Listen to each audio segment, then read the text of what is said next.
Hey folks, Nick Tockert here with the Historical Fencing Guild. Before we get into it, I have some bills to pay. I also have to make a brief announcement about today's episode. So, here we go. Pardon the disaster. First and foremost, we need to put a big shout out to our good friends over at IndieCD.org, the Independent Creator Directory, your one-stop shop for the best and the brightest authors, musicians, creatives. It's a wonderful site that hosts wonderful opportunities for people to get their presence online, to network. It's just great. And if you're looking for people to help you make these dreams come true, if you're looking for new authors, looking for new music, this is the place to go. If you are, because this is my sword show, if you use this link, woodenswords.com/click equals 1745, that will get you that will get me a minor kickback. It doesn't cost you anything for any purchases you make, and more importantly, it lets them know that what I talk about has impact with the audience, so we can be more likely to request specific weaponry that will, mirror the weapons we train with, the weapons we want to train with. So this is very important to me. And of course, we're made possible by sales of, oh God, I have to get these out now. I'm organized for once in my life, so give me a second.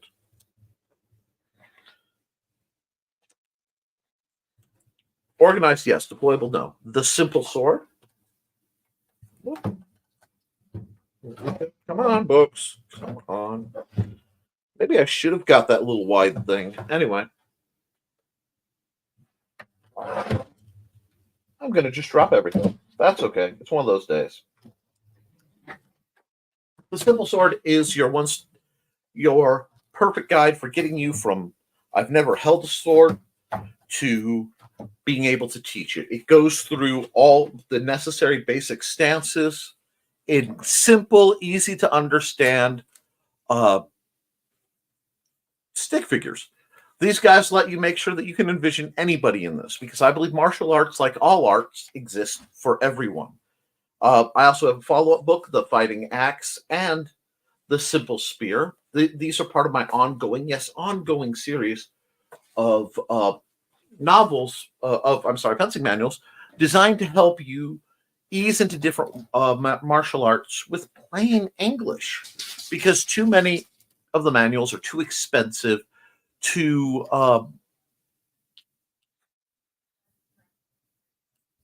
excessive in their vocabulary, and in the focus on foreign vocabulary that is not nice for, say, native English speakers.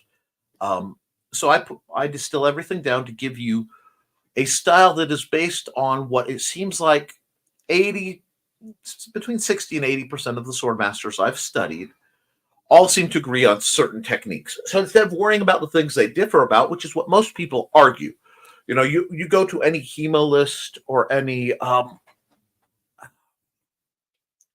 don't know, that's way too Gallagher. Anyhow, any major group, SCA, AmpGuard, whatever, anybody who's looking at the different masters, they will all argue, well, he says to do this, he says to do that.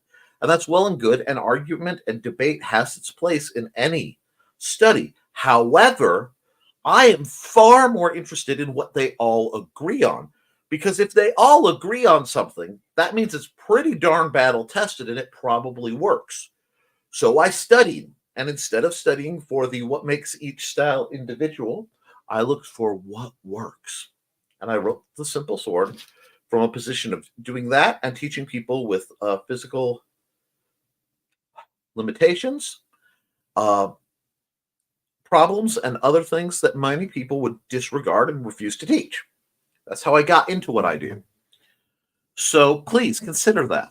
Now, we do have some stuff to talk about, but I have a big announcement for those of you who may not know. Tomorrow, I will be over at in Fowler, Indiana. We're holding the Independent Creators Convention, which is a author, artist, and other things. Insert fuzzy sword masters here. Convention. We'll have comic book guys. But if you have any questions, if you ever wanted to meet me in person and talk to me, this is the time to do it. We'll be showcasing the goods of people like Trelena Bachman and actually Thesis and Foxy have sent in goods that they will be discussing, and you can contact them. They will not be in person, but it's going to be a good event, guys. And most importantly for you all, it's free to the public. So I'm going to have to briefly switch worlds for just a minute and cross the streams, probably, to find, yep, go here, go here, go here. Just for a second, I'm sorry, this is my other show, but this is where the IndieCD ad lives. Okay? And I will be here, folks. It will be open to the public from 10 till 10 over at the Benton County Annex Building, also known as the Purdue Extension, on 410 South Aidway A, Fowler, Indiana, 47944. So please, guys, if you've ever wanted to come out and see me and or discuss it, buy my books in person, have them signed. I've found some people like that. This is the time to do it. It also means that this show will not run more than an hour.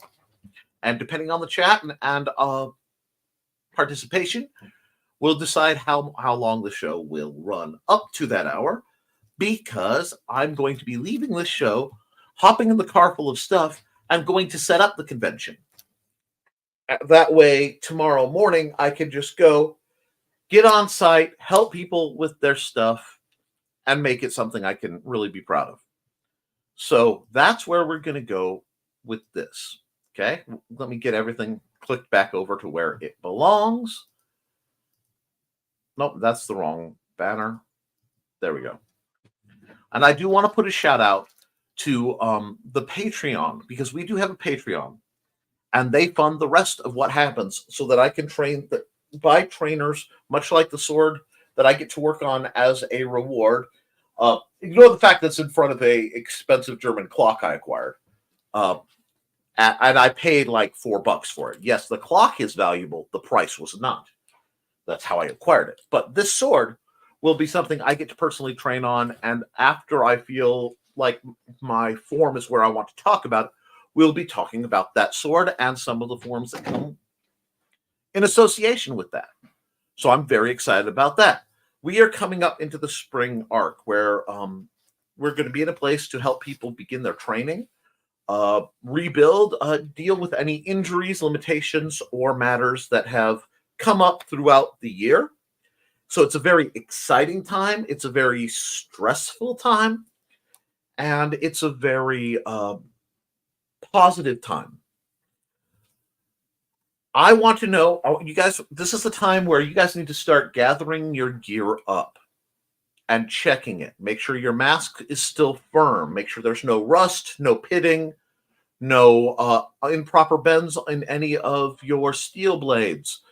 Check on your plastics, especially the nylons, things like your Rawlings swords. They can take a bend if they've been neglected. Now, if you have a Rawlings synthetic sword or a Red Dragon synthetic sword, they can be straightened.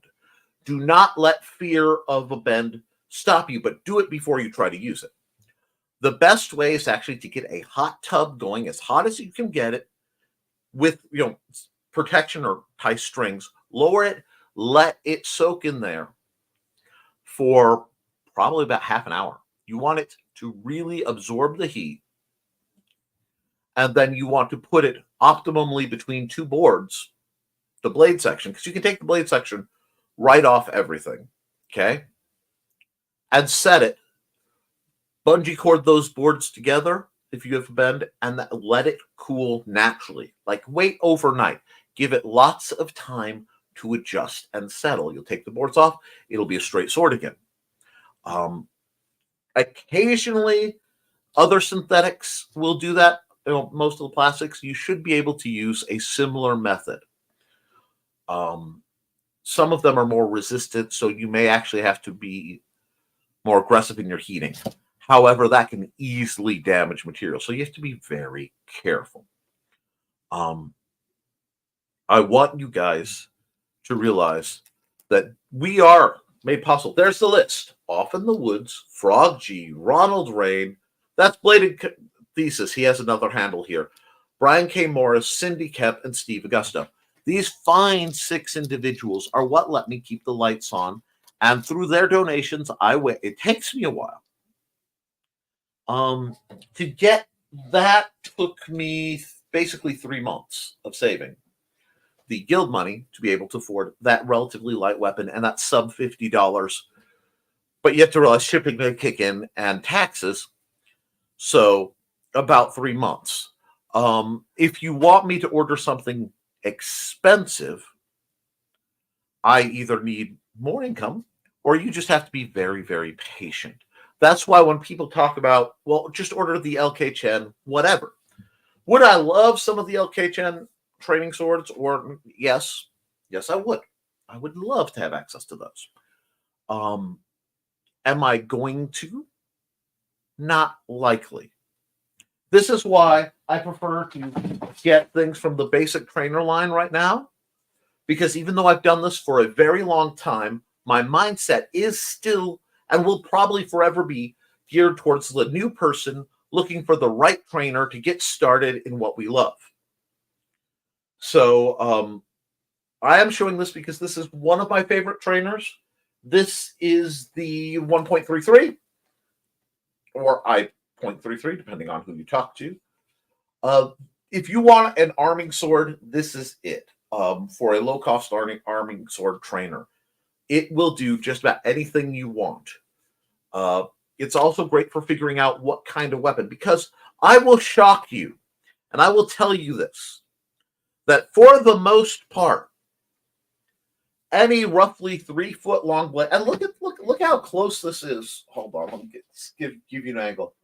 See how close this is for the blade being at my center line to my fingers? This is nearly the perfect length for me. My maximum would be about a hand's width farther. That's nice. Half a hand's width. This gives me a lot of room. It's not going to drag in a lower stance at extension. These are nice. They're also a bit lighter than the polypropylene sabers that I've been drilling with, which I drill with every single day. And that means I should theoretically be able to fight longer with these come spring when we have people coming. We may have some new people interested locally in coming out to train. So I'm hoping that we can use that to as an excuse to bring in some more of my regular students, because you guys are phenomenal. And I am talking about my locals. Many times they don't seem to make the show, in part because this show runs at the same time as something called The Green Room, which is a fun get-together for a lot of really great authors and creatives where it's very mature and not YouTube or anywhere else appropriate. 1 second, please. Now, I am going to hop on check your comments, and we'll see where we're going on today. Today is, like I said, very touch and go because I've been very busy. And that's not a bad thing. You are not being neglected. It's just I have to do this now, and then I have to do a bunch of stuff because after this, I'm currently 51 days from one of my biggest conventions of the year. So it's going to be an exciting time.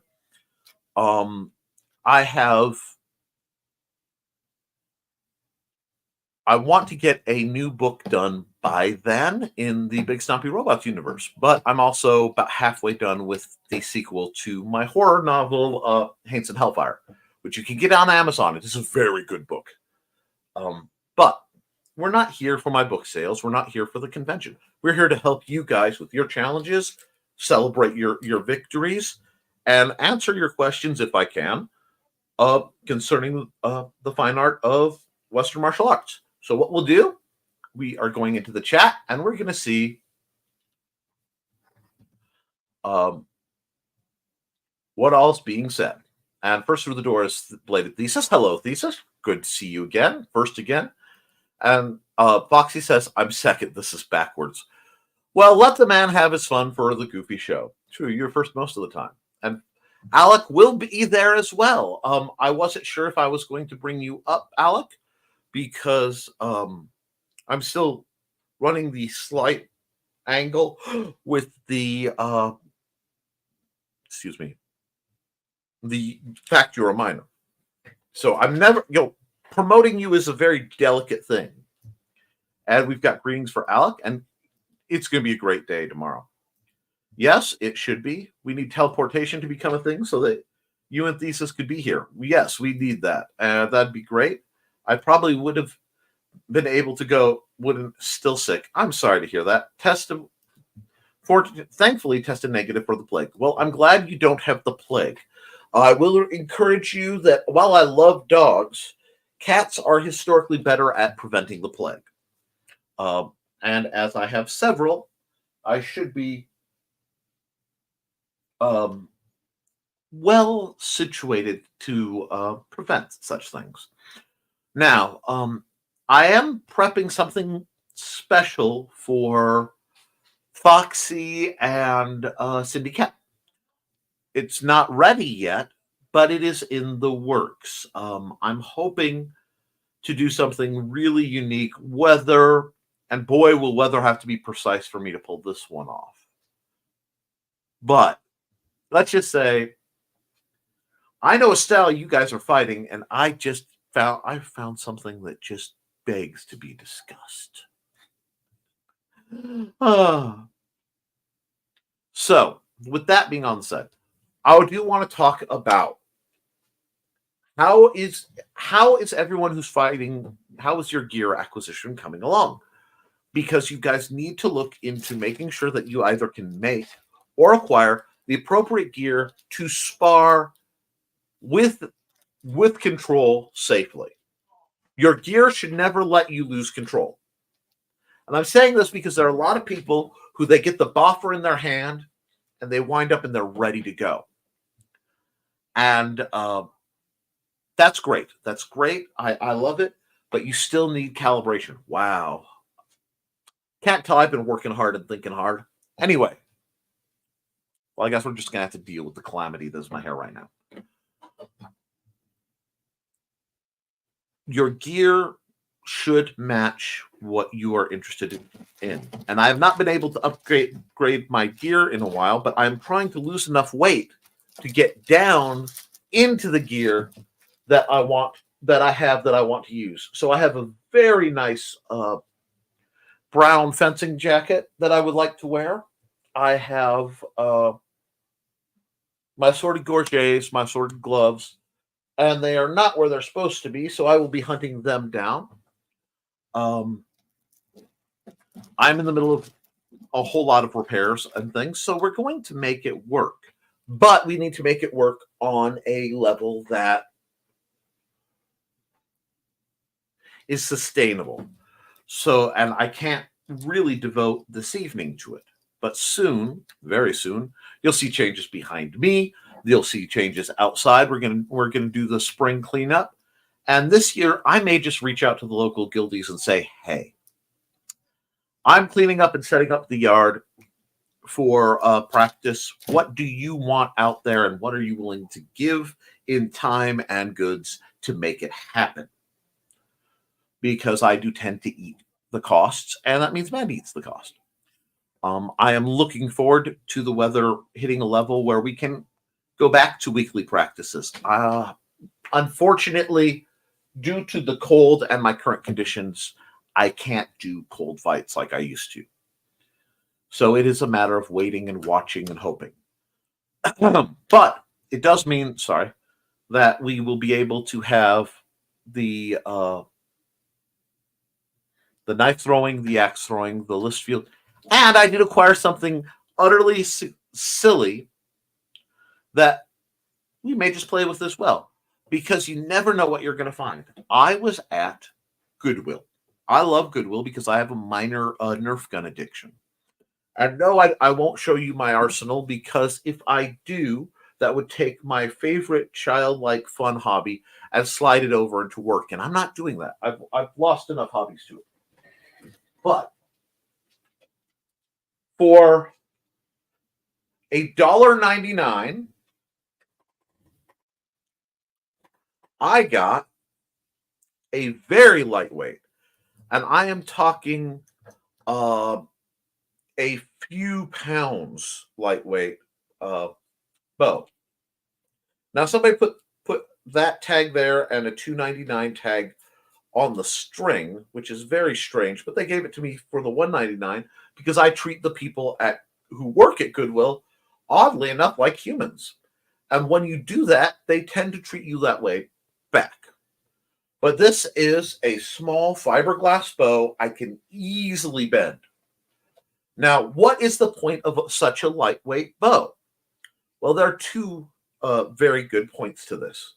The first one being lightweight, at times extremely lightweight bows are great for hunting very small game, like birds or small rodents.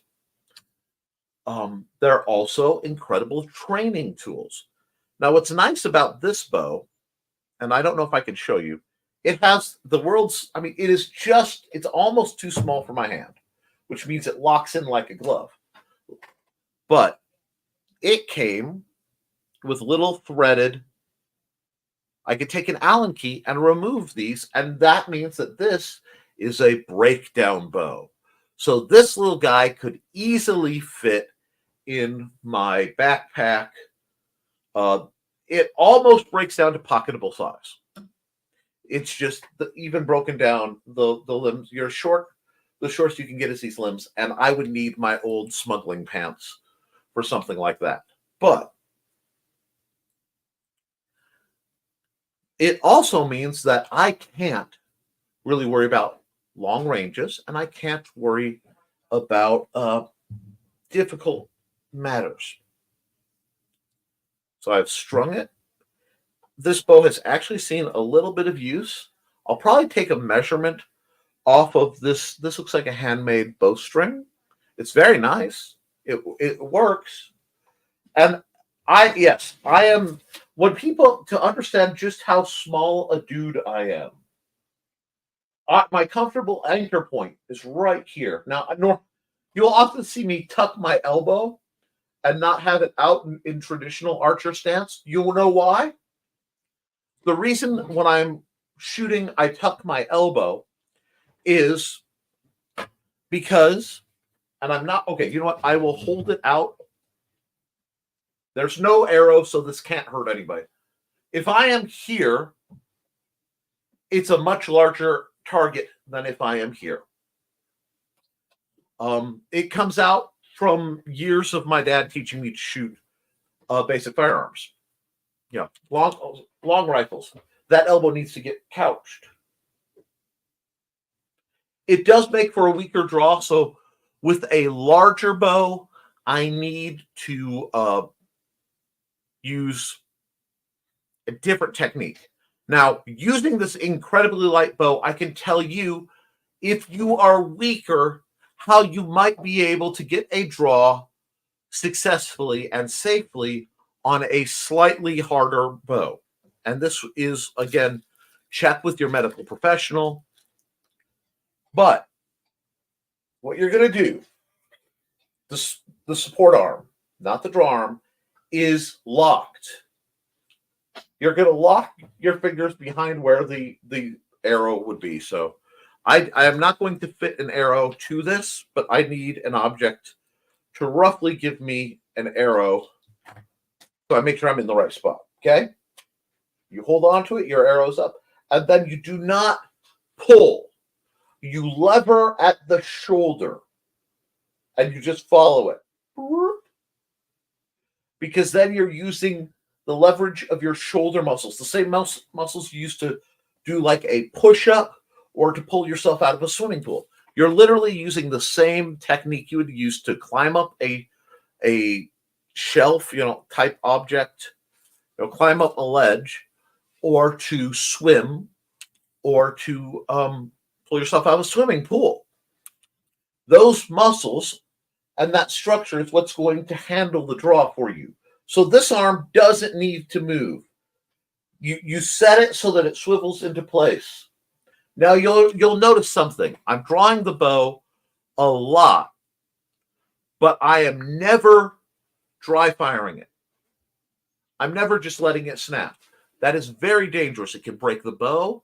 It can break the string. It can hurt you.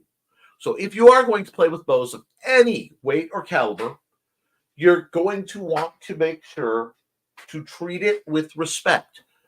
Remember, this works much like firearms, okay?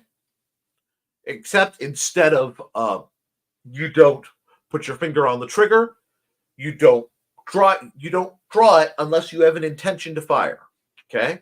You never point it at anything or anyone you don't want to destroy. You don't, you know what your target is made of, and you know what's behind it. The only difference is you don't have to really go treat it like it's always loaded, because, well, if you have an arrow on it, you do. If there is an arrow on the bow, you treat that like it's loaded, because you can do a tremendous amount of damage with a partial draw and release. I mean, it won't have the same range as a full draw, but you can still do that with a partial draw and release. Now, there is something I want to talk about since we are here in the land of bows. I love, not many people know this, but for many, many years, one of my favorite comics was Green Arrow. And I loved, we'll say, the first 3 seasons of Arrow. I watched the first 3 seasons, loved them. They had, it ended with Ollie and Felicity Smoke driving off in a convertible to another city to possibly live a better life. And I realized the only way they're going to keep that is to, the only thing to keep the series going, they're going to have to mess that up and goof everything up. So I'm like, you know what? No, I'm done. They have a happy ending, and I walked away. But yes, this is very nice. And for $1.99 at Goodwill, yes, this is a child's bow. But for training purposes, for simple comfort, and for fitting my small hands, because I have small hands, I am quite happy. It's also narrow enough that I can get, if you look at my grip, it's slightly angled. That's going to keep this hand slap business to an absolute minimum. And if you ever have that problem, you just curl your fingers. That's going to keep your bow pulled out away from your arm farther. Okay? Because really, until you let go, the tension, you see what I'm saying? It keeps it right in because the bow wants to come to this position. Now, why did I bring up Arrow? And why did I praise the show? Because now I'm going to destroy something that I see in every archery Robin Hood show. Do not fight with your bow. Okay? Use the bow as a bow. You want to see me get red in the face, get Hawkeye. No, this is a delicate, refined instrument. And while this is a crude, simple, I mean, this is made of a couple pieces of fiberglass, a injection molded piece of plastic, and some threading and screws to, well, nuts, whatever, to hold it all together. This is a very, but it's still, it's a delicate item. Do not be like, oh, I'll just, No. Carry something on your belt. If they are within the range, get your bow out of the way and then engage. Okay? Do not mistreat your bow. Can't tell I was working on things today, can you? Oh my gosh, that's just annoying. But we want to fix it. Now, we've got some good comments. Because we've got dry firing is bad. Absolutely. And I used to think takedown bows were questionable. Then last year I got a chance to try one, and it was awesome. A quality takedown bow is a beautiful thing. Now, I have mixed opinions on compounds. Not saying I don't like them. And compounds are wonderful for holding the break. And I'd have to go get my little red compound to show you the difference. But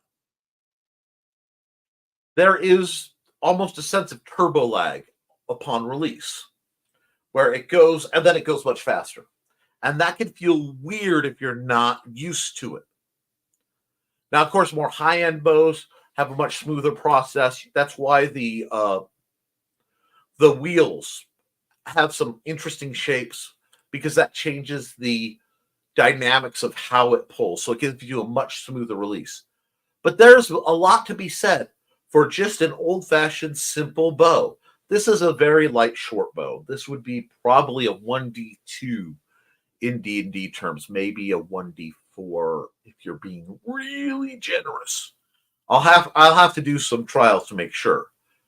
But it's just enough literally to play with. Literally to have some fun. Now, I can overdraw it if I have to, and I'm really putting a lot of strain on that. But this will be just enough for extremely short range, just to get practice back doing the motions as I build up to the different bows that I have. And frankly, it was $1.99. How could I not? Now,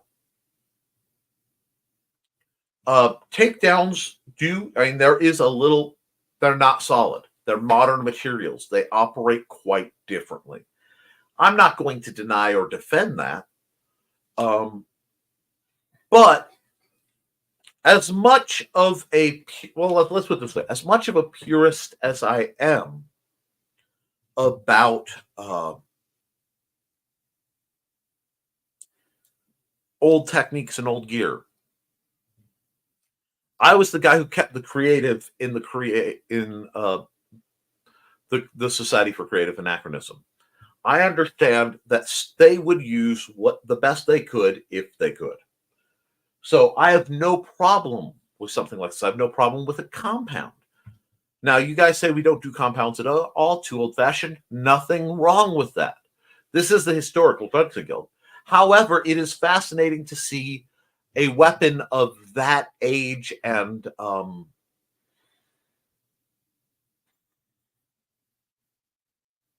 do we want to put it?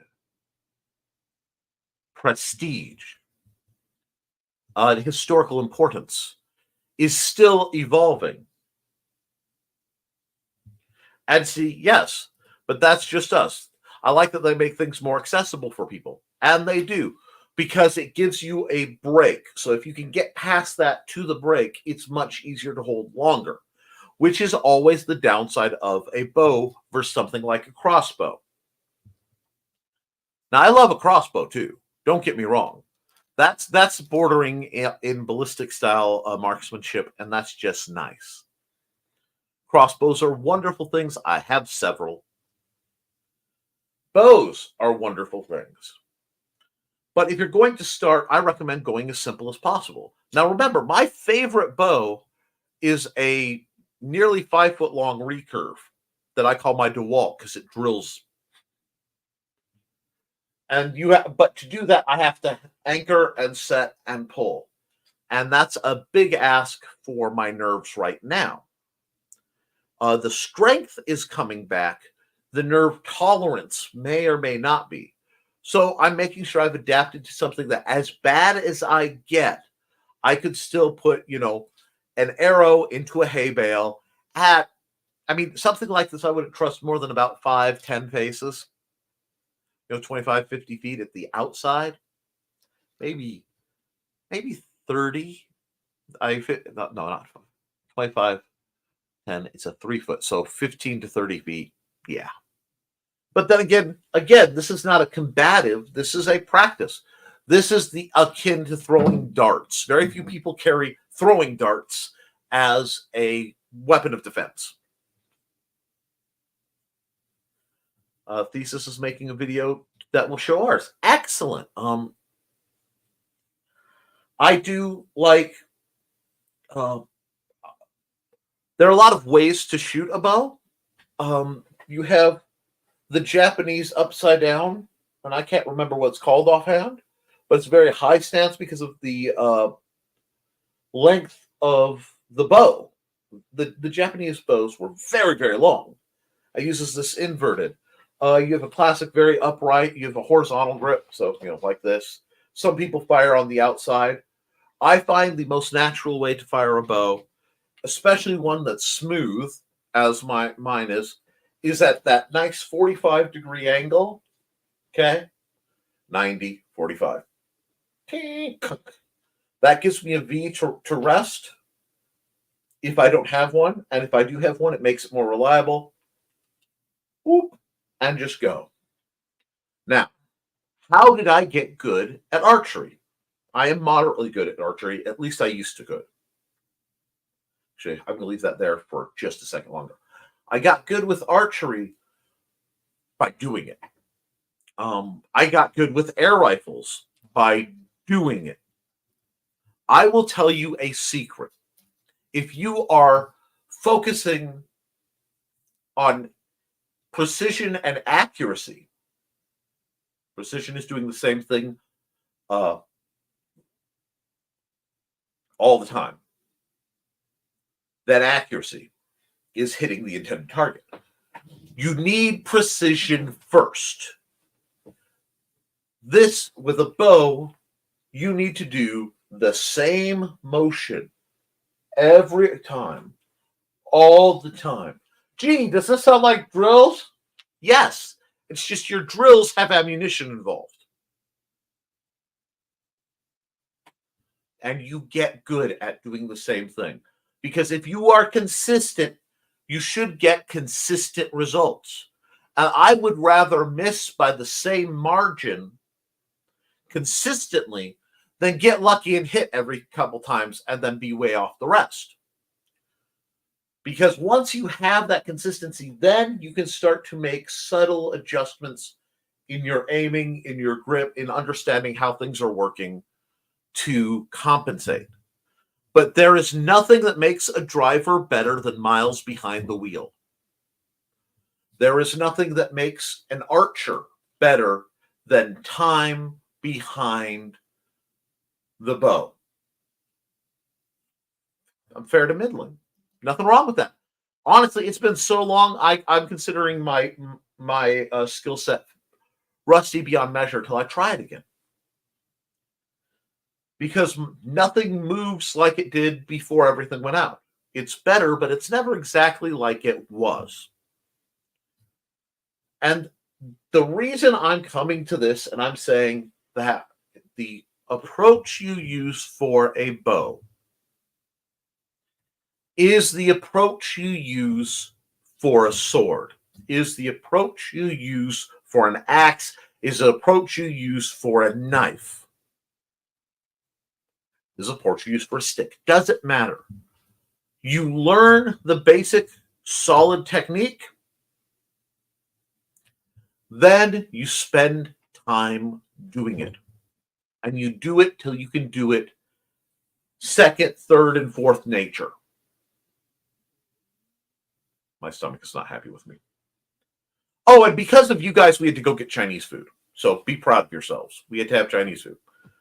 But and see, that's the trick. Foxy says, since my body isn't consistent, some days I do really well, and others it doesn't work well. And that happens with sword fighting too, which is why I talk about you train on your bad days. And what you look for then is you have columns. Okay? What do I mean by that? You know by now what a good day, an okay day, and a bad day feel like, right, Foxy? Drill how you can with what you can, proportionate to those days. And then keep track of the results. Because if you can find a system that will work on your bad days, Find the adjustments that work on your bad days. That's what you train in. You always train in a style as somebody with a handicap or disability or physical limitation. You always train from the perspective, how well can I do this on my worst day? And you build from there. It is a whole different statute of victory conditions than people who able-bodied. Is that the proper term? Is that the cognitive normal for physicality? Able-bodied. They don't have to think about that because their good days and bad days don't have that much fluctuation unless they are truly pursuing high levels of anything: fencing, sword, other sword styles, knife throwing, axe throwing, archery, firearm-based marksmanship, anything. For those of us with limitations, we train like it's a bad day, and we make sure we have gear. I don't need a bow this light today. I may never need a bow this light, comparatively. But I have one. It's something I can easily use more. And one thing that we have found, at least I found in my studies, is if you now I can't, this bow is so short I can't use the nice tricks to explain how to unstring a bow. I will, however, tell you, and I'm interrupting myself because it's important. If you're storing a bow, please do that. Now, I like to twist my string. I have a whole system usually for making sure that the string stays where I want it. And usually my better bows go in a tube or, in some kind of case to maintain them.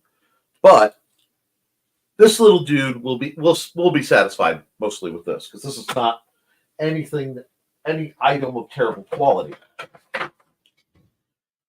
I could actually take it down all the way and tie the bowstring around it to make it a very tight package. But